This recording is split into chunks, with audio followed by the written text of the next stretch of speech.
السلام عليكم ورحمة الله وبركاته.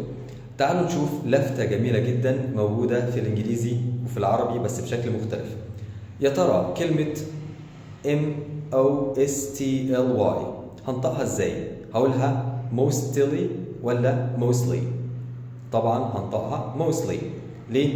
علشان مش هعرف انطق التي. ليه برضو؟ علشان الكلمة بتاعتي فيها STL، 3 حروف ساكنة، يعني اللسان بيلزق بيسكن في مكان معين في الفم، فطبعا مش هعرف انطق ال3، مش هعرف اتحرك بينهم، مفيش حرف متحرك. طب هنطق نفس الكلمات، هقولها mostly.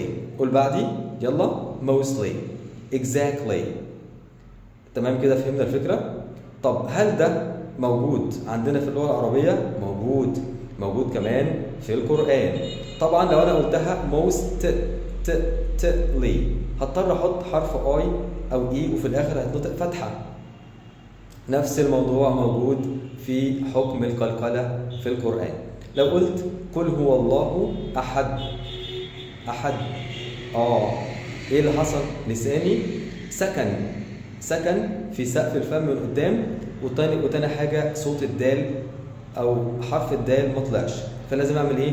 لازم اقلقلها، ان انا اقلقل لساني من المكان اللي سكن فيه وانزله لتحت بفتحة علشان الدال تطلع. لازم اقولها احد شدوا لتحت احد.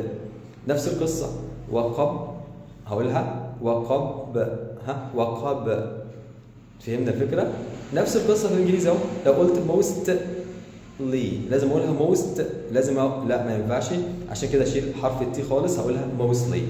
كده فهمنا حاجتين، حاجة في الانجليزي وحاجة في اللغة العربية او في القرآن.